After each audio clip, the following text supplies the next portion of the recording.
Hey everyone, welcome to Zero to One webinar series where we take you new and budding builders from zero to one. And in this webinar series, we'll be creating a simple piggy bank contract. Uh, so make sure you follow along, and you might win a Shardeum swag at the end of at the end of this webinar.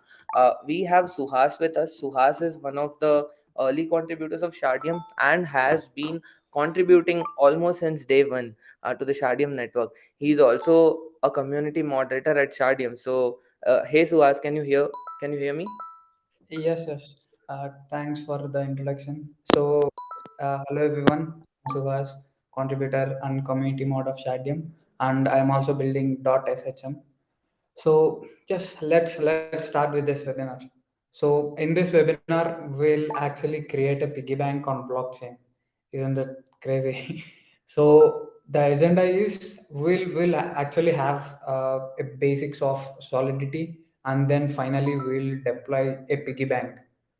So, introduction to this piggy bank. So, as you know, let's take an example. I brought a piggy bank, and then what I actually do is I keep it somewhere in a safer place, and then I deposit some money into it, and it is open to anyone. Anyone and everyone can actually deposit into my piggy bank. So there is no limit for anyone. And the second thing is only I can withdraw. In real case scenario, anyone can break my piggy bank and take all the funds, but in blockchain's case it's safe. We can create a piggy bank that only we can withdraw from it, and then while withdrawing we have to delete that particular piggy bank, similar to real case scenario. So when we actually take funds out of the piggy bank in real life, what we actually do is take the piggy bank and break it and then take all the funds in it. Right, so we will actually implement this same scenario in blockchain as well. So yeah, let's go through hands-on. At first, we'll actually have some introduction on basics of Solidity, and then we'll deploy our piggy bank.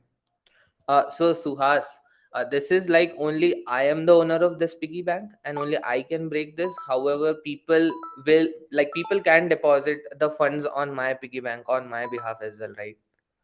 Yes, anyone can deposit into your piggy bank, but only you will be able to withdraw it. So I'm looking out for people who will be just depositing some of the SHM once we have prepared this piggy bank smart contract. So this is gonna be fun, and we can also witness something like this where people are depositing funds real time. So yeah, this is gonna be fun. Yep. Let's get into hands-on. So I'll actually paste a remix link and a GitHub link where all the codes you'll find it in this particular GitHub chat as well.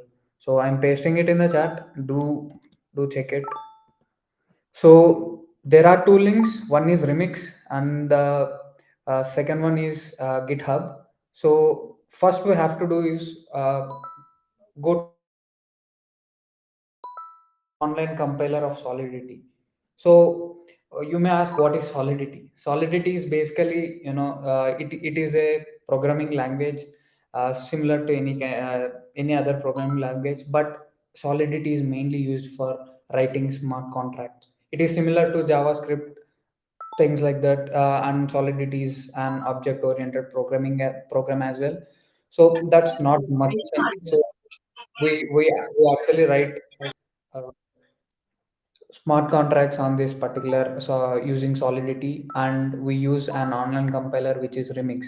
So click on the first link which says remix. So it will actually take you to remix.ethereum.org. uh, Interface will look something like this, and there is a pop-up which says help us to improve remix IDE. Just accept it, and you can skip this part. Now what you have to do is, you will actually find File Explorer, and below File Explorer you'll actually find workspace and default workspace. Ignore these things. We'll actually just create a file, you know. Beside the workspace, you will actually find these particular four icons, five icons. And the second one, the first one says create new file. Just click on it. And Hey Suhas, just I'm so sorry to interrupt in the middle of you explaining things, but I would just like to ask how many people are currently following us live right now. Do drop that in the chat, please, if you are following us along. Okay, hey, me, somebody saying me 162.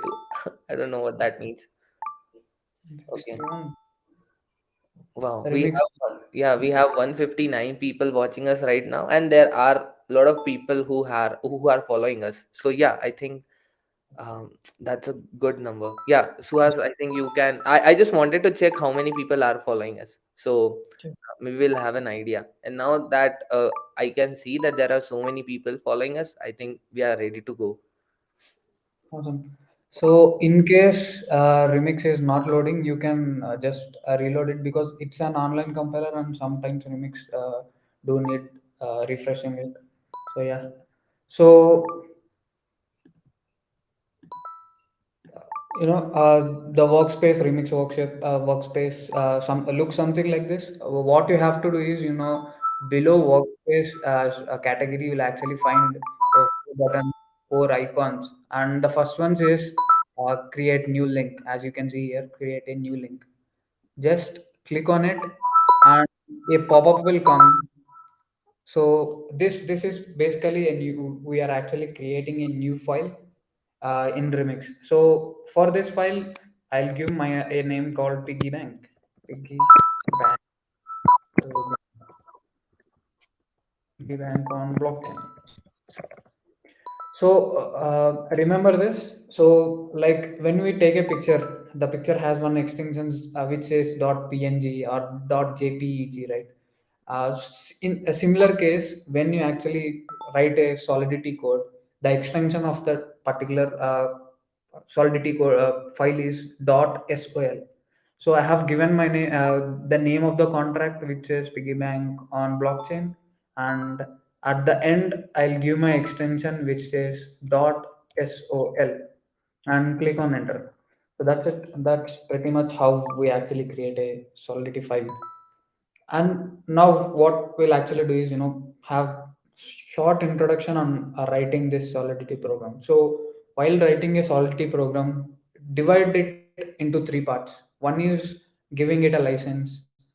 Second is giving the version of the compiler which you want to actually use, or r- compile your program. And the third part is main part, which is contract. So yes, let's start with it. So here I'll be using Mint license. You can use different license as well. You can Google it. So you can actually use different types of licenses. I prefer SPDX license. I'll start this license by giving two slashes and then SPDX license identifier MIT. So this is the first part. We need to give a license. So in case you are not able to type these things as well, you can actually use the second link which I actually posted it here.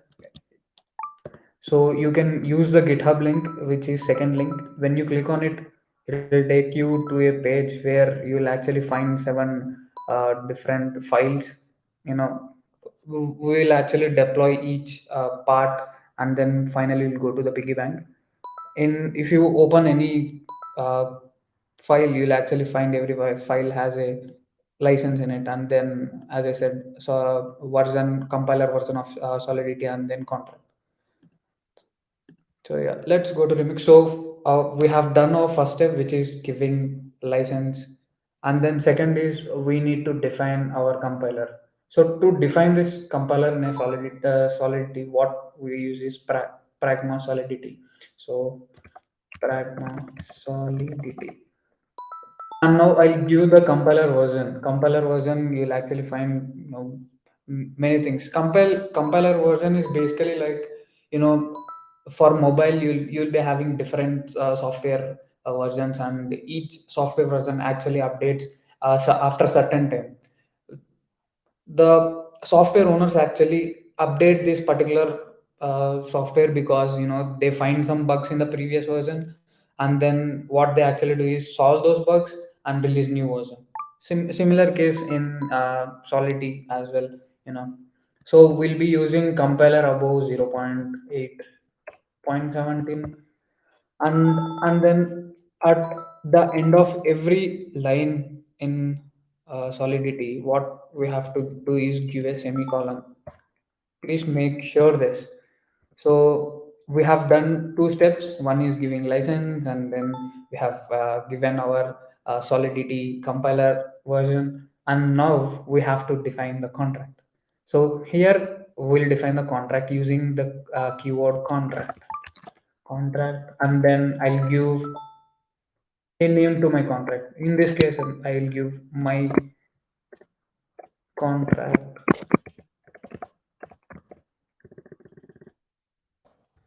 as a name here.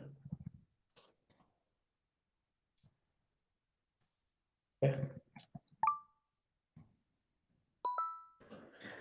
And then that's basically three parts. So license, compiler version, and contract is ready. So this is the main thing you have to take care of while writing a code in Solidity. So yeah, that's pretty much the basics. And now we'll jump into coding. The first one is, we'll actually um, the famous thing is, when you learn a new programming language, what you do is you print or you deploy a keyword which says hello world. So i'll I'll deploy hello world contract.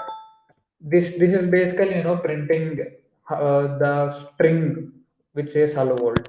So I'll give my contract name as hello world, and now I'll declare a variable which is string version. So don't fear about these things. Just see for now, and you'll actually find what is string, things like this in next upcoming. So string, it will be public, and then greet equal to hello world, and at the end of the line you have to give semicolon. So that's pretty much.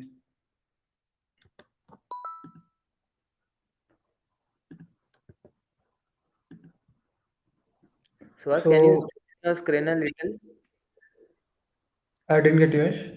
Can you zoom in your screen Yeah, so that, yeah, this is fine, right? yeah, I think this is better.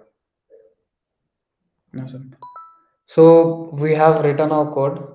So let's deploy. This is a sample deploy. So I'll explain this in come up. I'll explain this later. So don't worry about this as well. So I'm just deploying it. This is a contract that I have deployed, and then I have actually created a button which says greet in my contract. So when I click on it, you'll actually find string which says hello world. So I have actually deployed hello world into the blockchain. So that's pretty much. So the next thing is, as I said, this string. What is this particular string? So these are data types. These are data types. So data types are of two types. There are values and reference.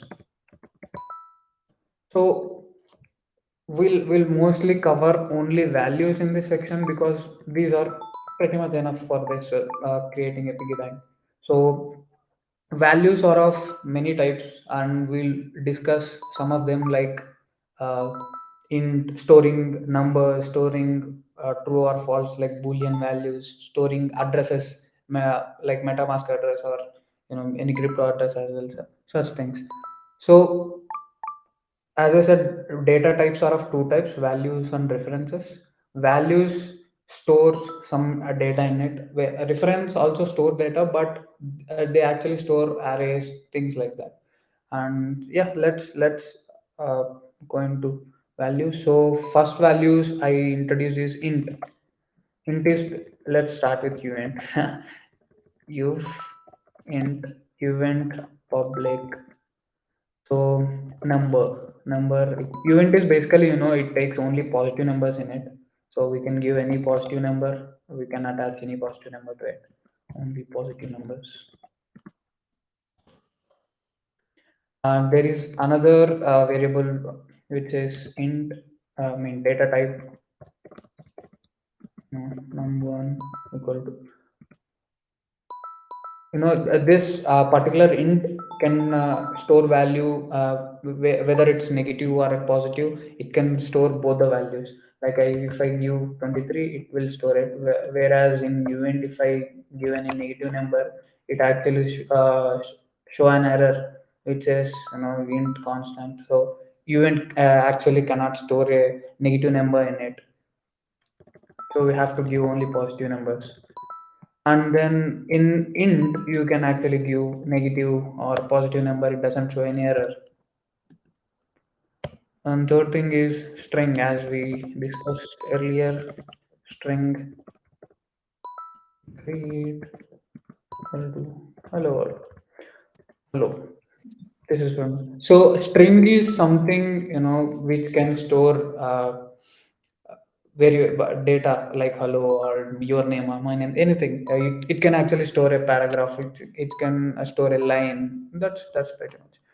And while declaring a string, you have to, you know give this.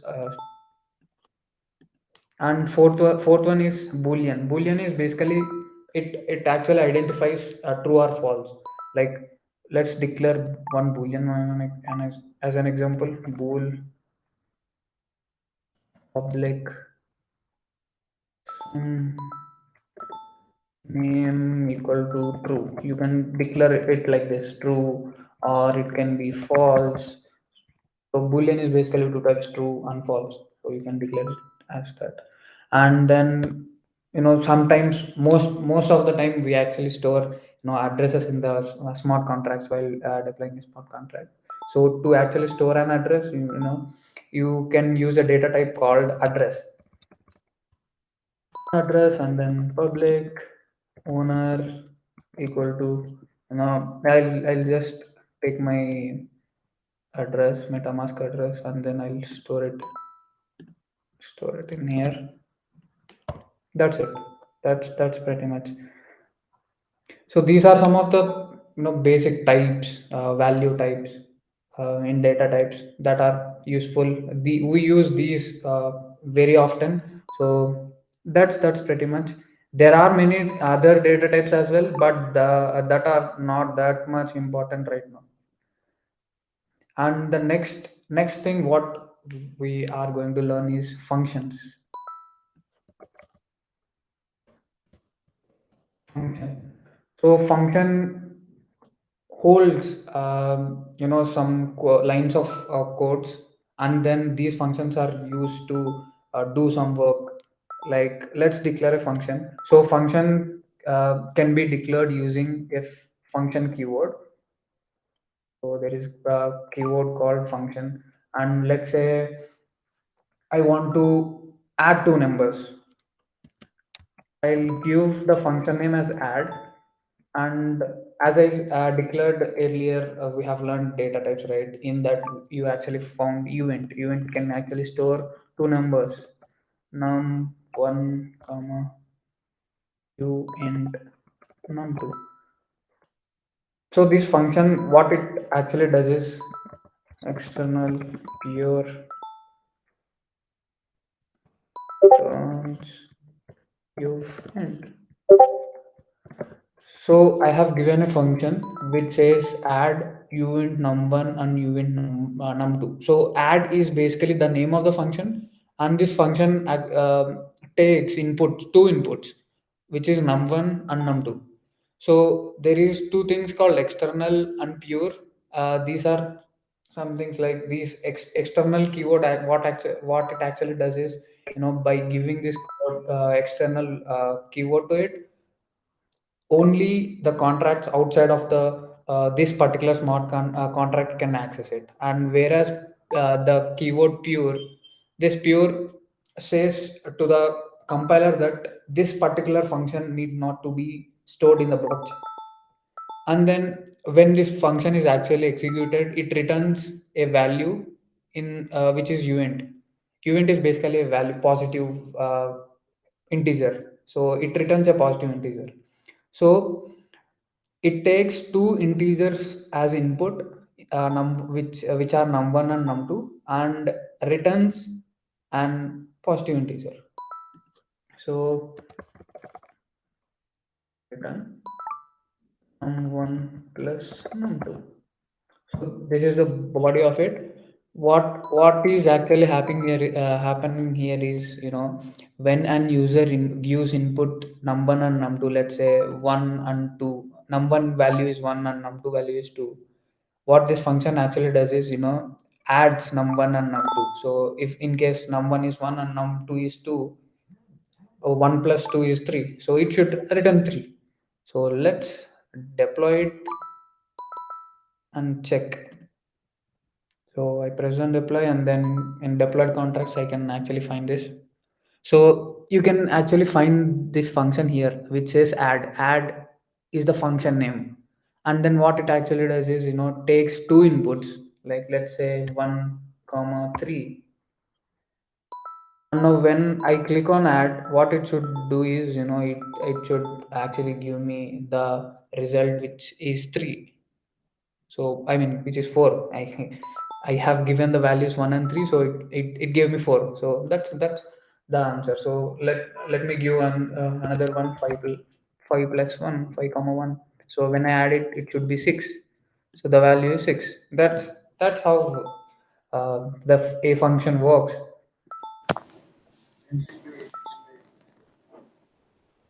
And the next thing is variables. So there are three types of variables in Solidity. Variables, three types. There are global, and then local, and then state. So we will actually discuss state first.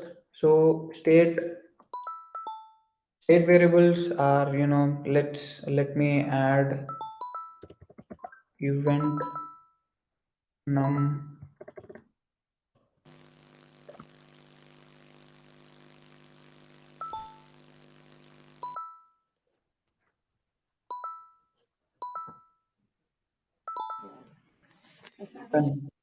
So this is a state variable. State variable basically, it can access, it can be accessed anytime. Like if you declare this particular state variable now, you can come later, maybe 1 month, after 1 month, and still you will be able to access this particular state variable.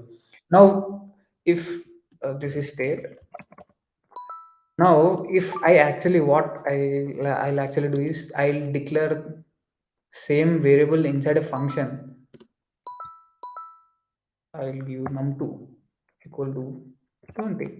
So I have declared a variable inside a function. This becomes local variable because this uh, this number actually gets activated only when you run this function. When this function runs, this number also gets stored. And then when this function becomes this is nothing. So this is local variable. And there is another thing as global variable. Global variables কিন্তু are, ইন্ডিয়াতে সহজে ইয়ে করা যায় কারণটা কি I guess I can hear someone. Oh, yeah. So global variables actually provide info about the blockchain. Like let's say we want to get a message sender. Like there is an example called message sender, or you can get time block. Let's create a variable address, and make it public and with attr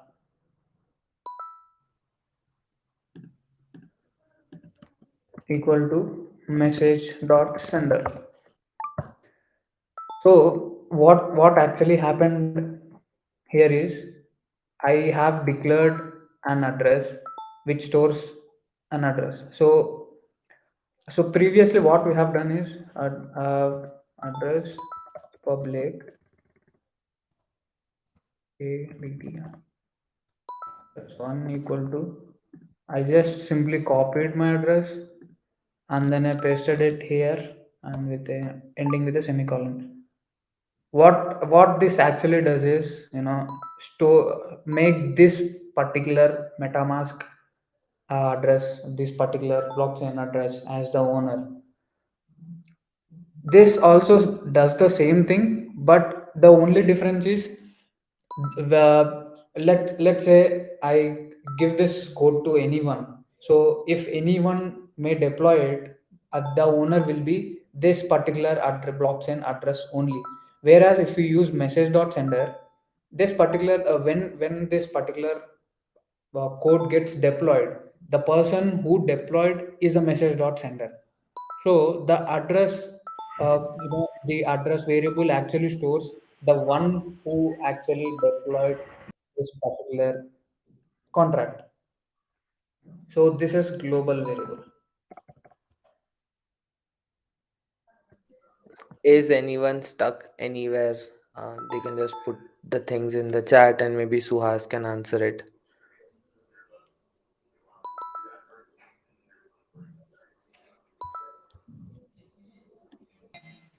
If Can you? not,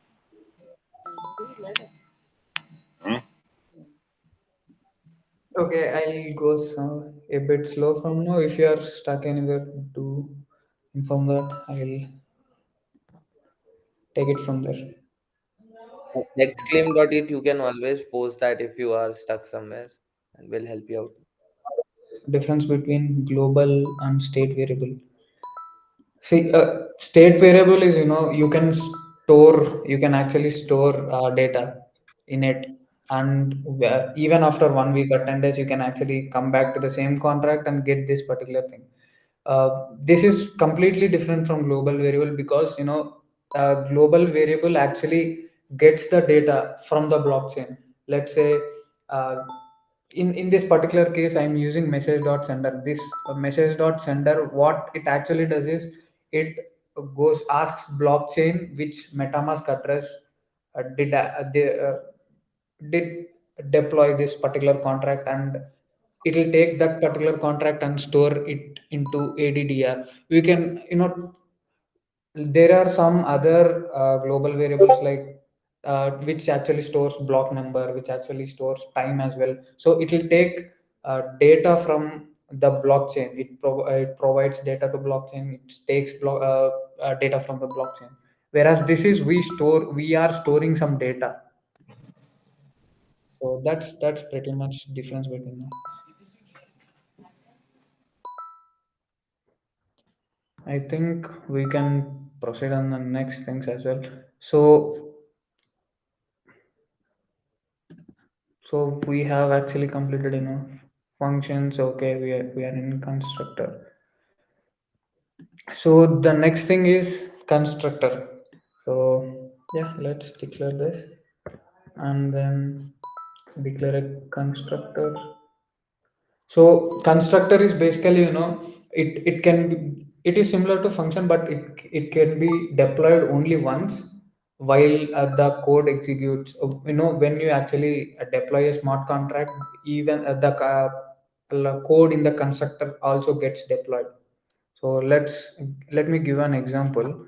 So I have declared a variable event public num, so it is a positive integer, and then what I'm doing is I'm actually making a constructor.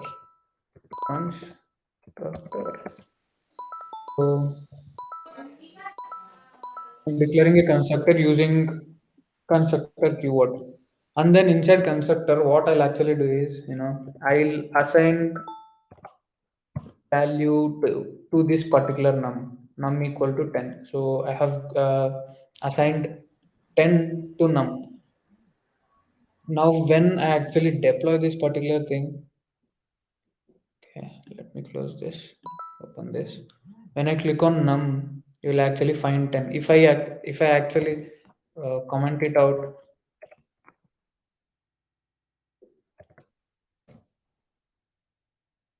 and delete. I'm currently deploying only this particular line. What actually happens is, when I click on num, it shows 10. So there is no value assigned to it. And when I actually use this constructor, and inside the constructor, I'll declare num is equal to 10. So now when I actually deploy this particular contract, this num should have this 10, because constructor, when you deploy a smart contract, even the constructor gets deployed, thing like that. So when I click on deploy, and if I go to deployed contract and click on num, and it stores a value of 10. So that's how constructor works. And the final thing is events.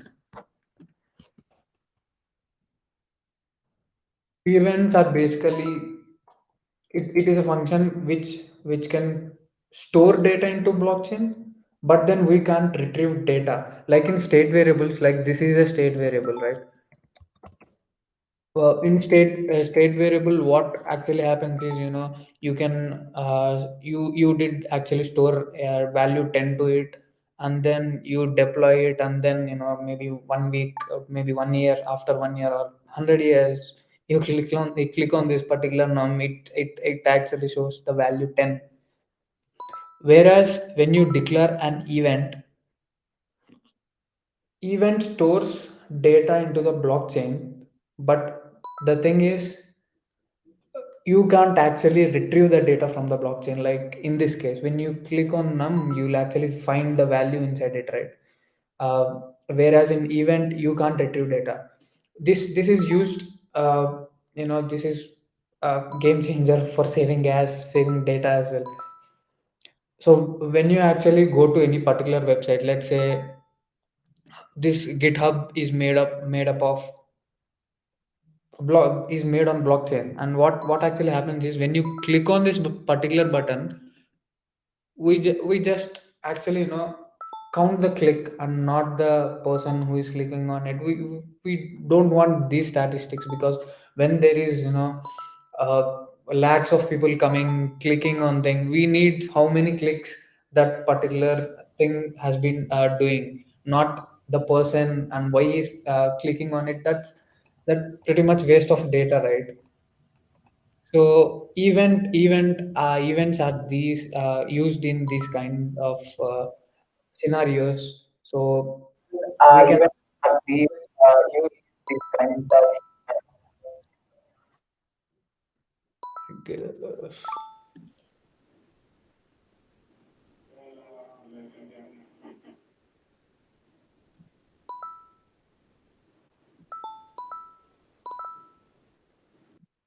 so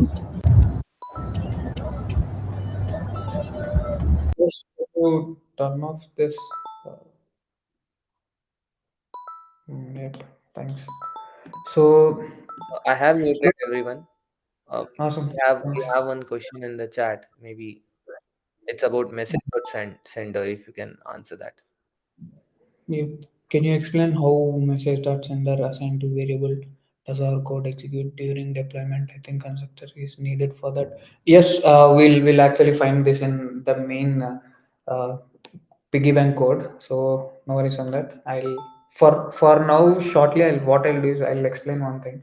So mess when you address pr click adr equal to message dot sender, right?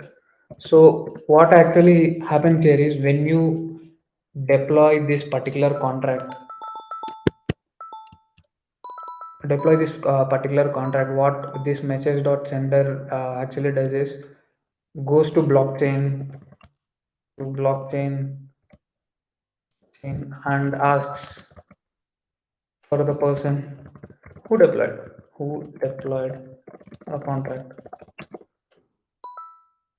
So this is and then and the next step is it stores address the the owner into ADDR. So first, this message dot sender will go to blockchain and see who actually deployed this particular contract. And in my case, this is my wallet address, right? So it'll take this particular wallet address and then comes to this goes to this ADDR variable name and then stores address in this particular name. So yes, it'll be done by constructor. I'll show that particular thing while deploying the Piggy Bank. So we have actually covered whole basics, major of the basics of Solidity, and then now we will deploy our Piggy Bank smart contract. So before deploying Piggy Bank contract, I can hear a call. Yes. Yep, it's not fine. So I'll create two events. Events one is for depositing and one is for withdrawing. So this events will only store amount.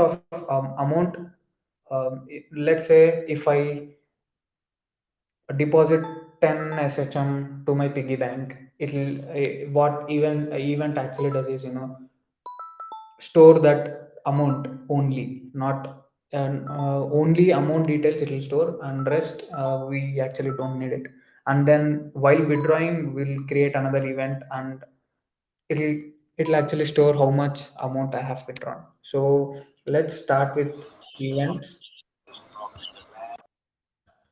event and then we'll name it deposit because this event will store amount while depositing event amount.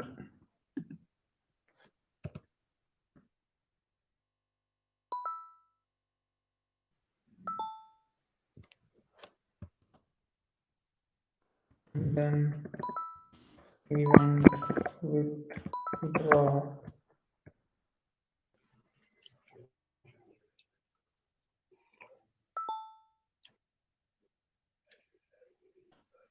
I just made a spelling mistake. So event amount. So I have created two events. One is to store the deposit amount and one is to store withdraw amount. That's it. We will not retrieve it. We'll just store the data. And now, as one of the user mentioned about storing the address using constructor, right? So we'll store using constructor. So yes, let's do it. So I'll declare the variable address ATDR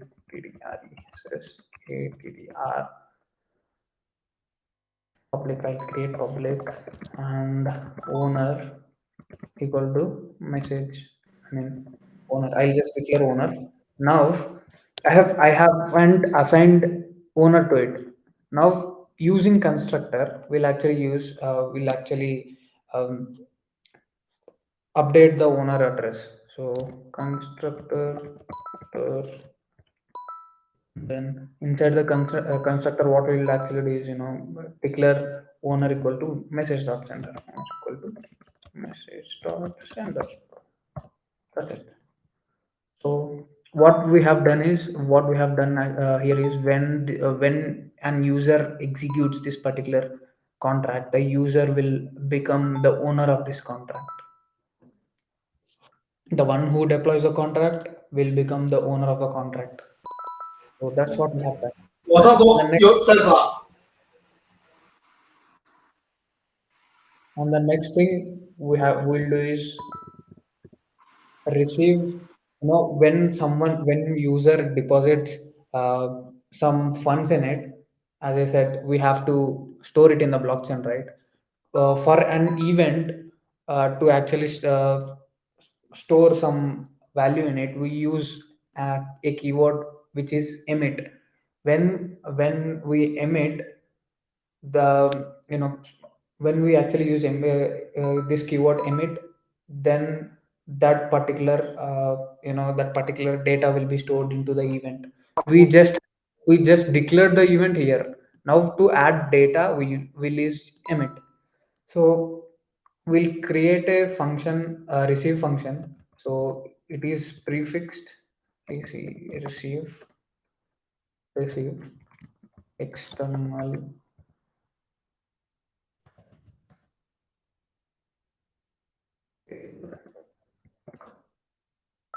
So what actually happens is receive when this particular contract receives from external. So external payable is basically, as I said, mentioned earlier, external is only the people outside of the smart contract can actually use this function. So payable, I'll use this emit function, emit keyword, and we are depositing, right? So deposit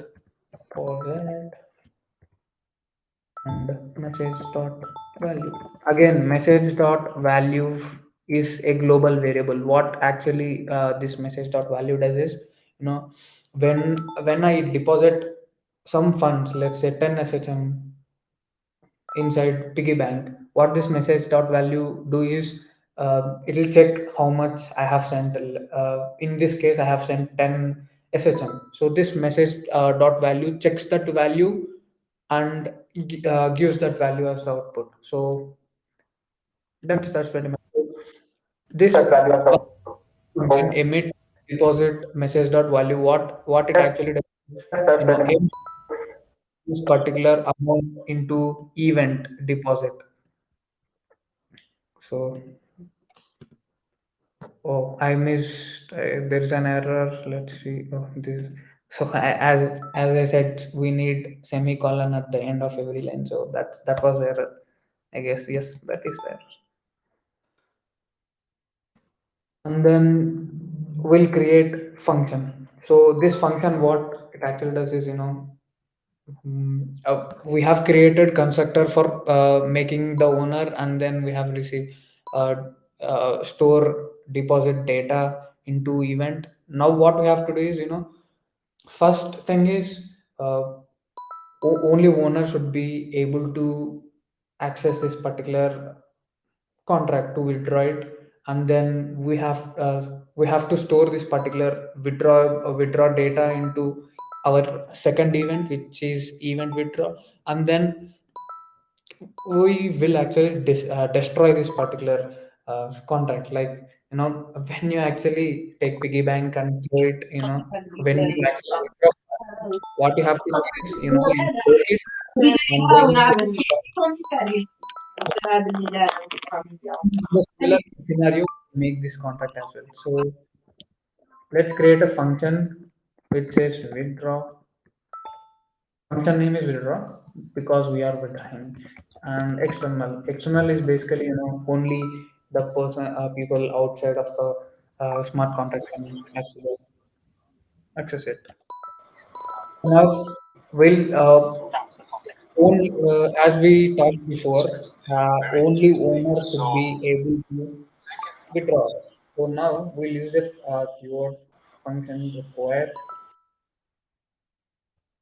require message dot sender equal to owner.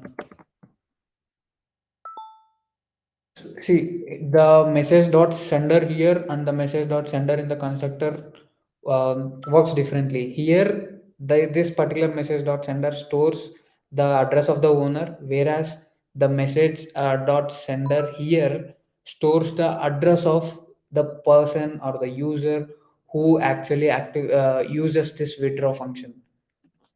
So the withdraw function, so the person using the withdraw function should be owner. Equal to owner means the one who actually deployed the contract, or else you are not owner.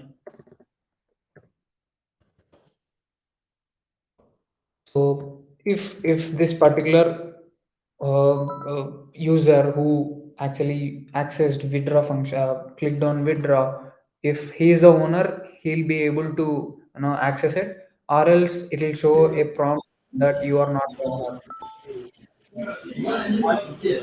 Is we need to store this particular withdraw into this particular event withdraw. Now what we'll do is, we have emitted deposit, right? In similar case, we'll emit withdraw.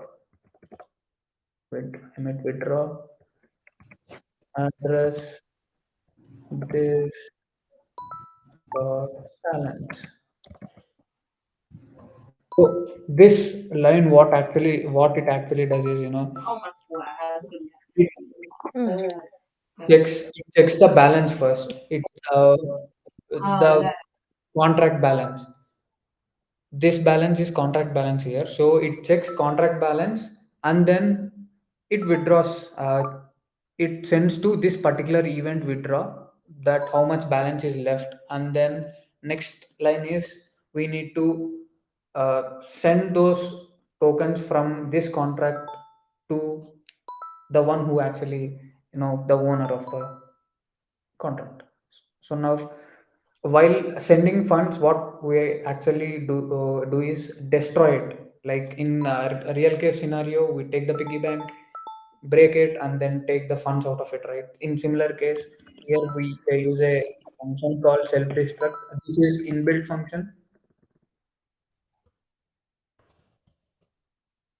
which is self destruct, and then payable message dot sender.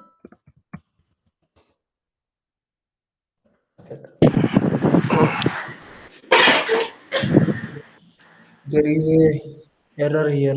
What's the function with the yeah, the spelling is wrong here. Function, and then is another, yep. So it showed error because the function name withdraw and the event name actually matches, both are matched, and even the compiler is got stuck there. So what I actually did is, I made the first letter of a function small, and this is big. So now there is a significant difference between the both the function and the event. So this function, what it actually does is, when the owner actually access it, clicks on withdraw, it first checks required message dot sender equal to owner. So yes, the owner is accessing. Then he will be able to do this particular step, like adding, emitting balance to withdraw event, and then self destruct, destroying the contract, and then taking the sending all of the contract SHM to his wallet. And in case if he is not the owner of the contract, and then he clicks on withdraw, now what actually happens is it will go to the first line. It checks message dot sender equal to owner. So in this case, he is not the owner, so he'll he'll get a prompt, you are not the owner. That's it. So we have completed this particular code. In case if you have missed, you can, any doubts, you can actually copy from GitHub as well. Now So we'll this entire code is available. All you have to do is just scroll up, or I will just put the links here again, so that you can also fork the entire smart contract. Suhas, can you just put the link here once again? okay. I'll copy the GitHub.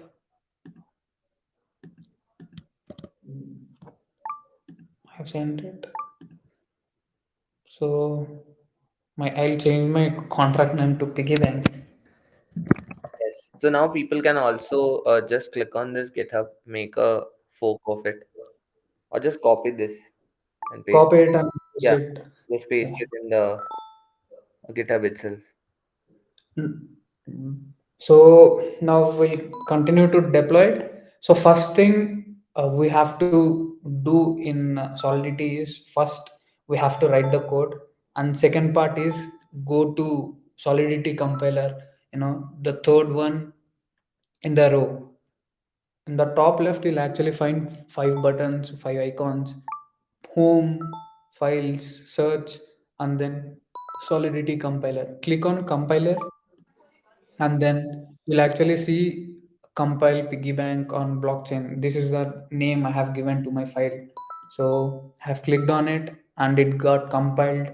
You can also check this auto compile, because every time you should not be able to access this particular thing.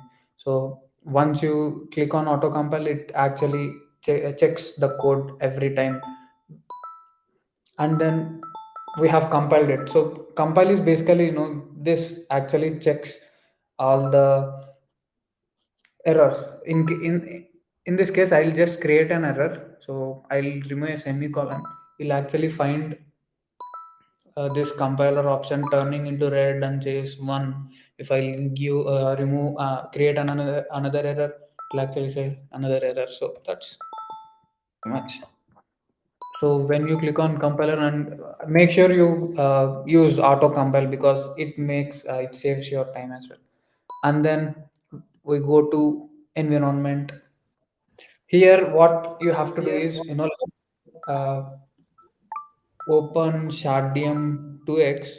I mean, Shardeum Liberty 2x.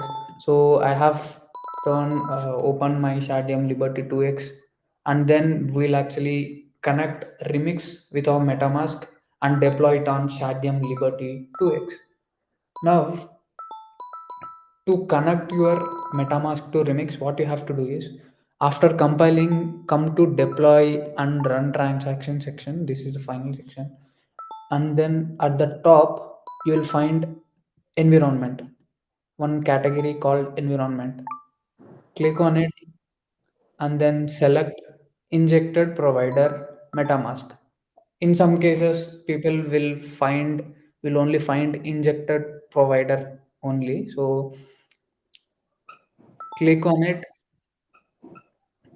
and then for me it says can't detect network. So in case you are also facing the same error which says can't detect error below the environment, when you actually select inject provider MetaMask and it says can't detect network, what you have to do is just reload your remix. Load your remix, and then let's wait for a second until this reloads. So yeah, it's reloaded, and then I'll click on the contract. I'll open my contract, and then I'll go to compile and click on compile. So there are no errors. And then finally again go to this particular deploy and run transactions. Click on environment, select injected provider MetaMask. So now it shows something different. So this is custom 8081 network. Now it has been connected. Now my MetaMask has been connected with Remix. So scroll down and you'll find contract. So you'll find contract, and then you'll have the contract name here. So this is the contract where I have written this particular. Uh, what I do is I deploy this into Shardeum Liberty 2x blockchain. What I have to do is I just have to click deploy. That's it. So when I deploy, creation of piggy bank pending, and then you'll actually find this MetaMask pop up in 2x, and I just need to click on confirm. So in the terminal, I'll make it bigger. In the terminal, you can actually see creation of piggy bank pending. Creation of piggy bank pending. Done. The piggy bank has been deployed to Shardeum Liberty 2x. Now you will find all the details in it, like transaction hash, status to transaction, and then contract address. This is a contract address, and then from who deployed this particular, and gas, cash input, etc. And in the below the transactions recorded section, you'll actually find deploy contract section on the bottom left, deploy contract section, and you'll actually find your contract name which says Piggy Bank. So the Piggy Bank has been deployed. When you click on down arrow on it, you'll actually find two buttons which is withdraw and owner. Now if I click on owner, so I have deployed this particular contract and my contract ends with E0 E8. When I click on this owner, this contract actually gives details of this particular owner. In this case, if I click on the owner, see E0 E8, I am the owner. So only I can withdraw funds from it. Now to actually send some tokens to it, you can actually copy this contract address. So you can find this particular contract address in deployed contracts, and at the top you'll find a option which says copy. You can copy from here, or you can also copy from the hash that has been generated. So when you actually click on this particular hash, you'll actually find a contract address which is the third one, so you can actually copy that as well. And this particular contract has a balance of 0 ETH, in our case 0 SHM. So now I copied this contract address and I'm sending maybe 20 SHM to that particular contract address itself. Also, Suhas, if you can paste the same address here as well, so maybe people will just start sending some SHM, right? Some test SHM to the address. So guys, do send some SHM to this particular contract address as well. Yes, this is the piggy bank we'd like to fill in. Yeah, I'll also send some of the So, SHM.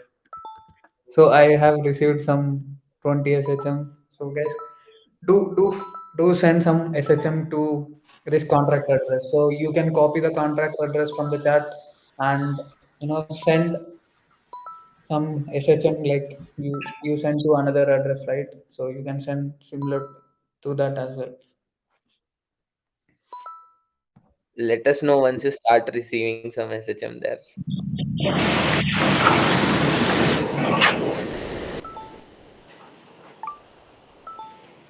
So I have received some. I'm receiving. Started receiving also 36.5. Yep, I started receiving. That's pretty much how we can actually deploy. Now the best part is only owner can withdraw. No one can actually withdraw this except me. Like in a real case scenario, when you actually store your piggy bank, and then anyone can actually take it, break it, and take the funds. Like in blockchain case, except you, no one can uh, withdraw funds from your piggy bank. That's the best part, security.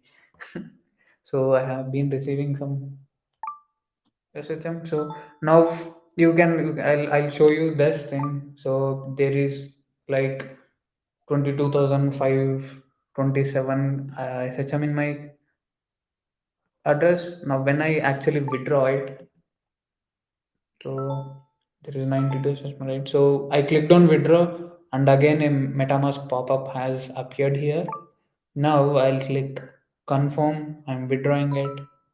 So you should be able to find those 100 SHM, around 100 SHM gets added to this particular contract. See, 619. So around 110, 120 has been withdrawn to my account. So also, if we check the owner, let me take you to normally. So I'll deploy it again. So I have deployed the piggy bank. I'll actually, send some ether to it, send some, select,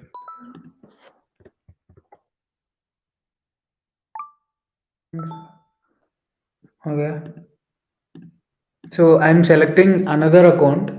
So when I click on owner, it says the address ends with DC4, right? So I have actually loaded another address which ends with CB2, and this is different from the owner. So when another user actually clicks on withdraw, what actually happens? Let's see. So I'm clicking on withdraw. See, the transactions gets failed because I'm not the owner. That's so, so let me put, yep.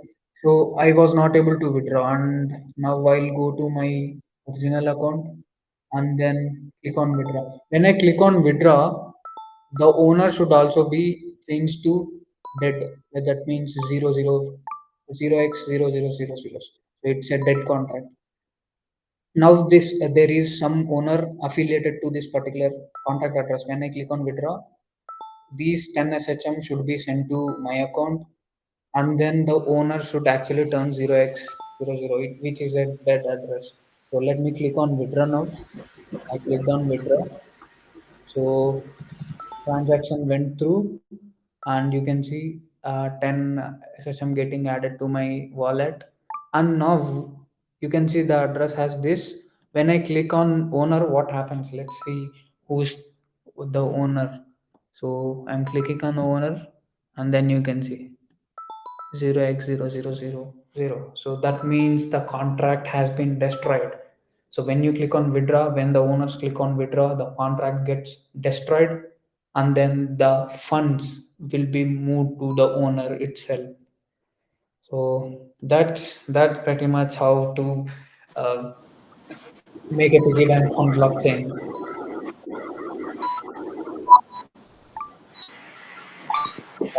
That was interesting. And I'm just muting everyone right now.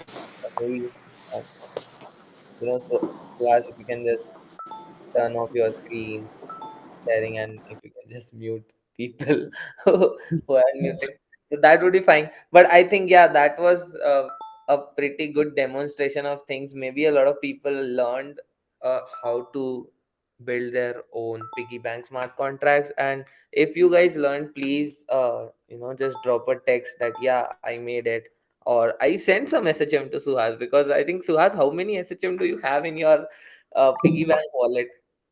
Advik says, So yeah. I at 120 I just removed. I withdraw it, so it actually destroyed the contract. Now as well, it's no use. It gets killed. I think that was interesting, and so I think, yeah, that's uh, our webinar concludes now, and most of the people have learned. So, by the way, guys, if you missed out a few things, so you'll always find these things on Shardeum's YouTube channel. We upload all of the webinars there. We upload things that we almost all of the activities that we do on our Shardeum's YouTube channel. So you can always go and you can always subscribe to the channel as well to learn more content and to get more content.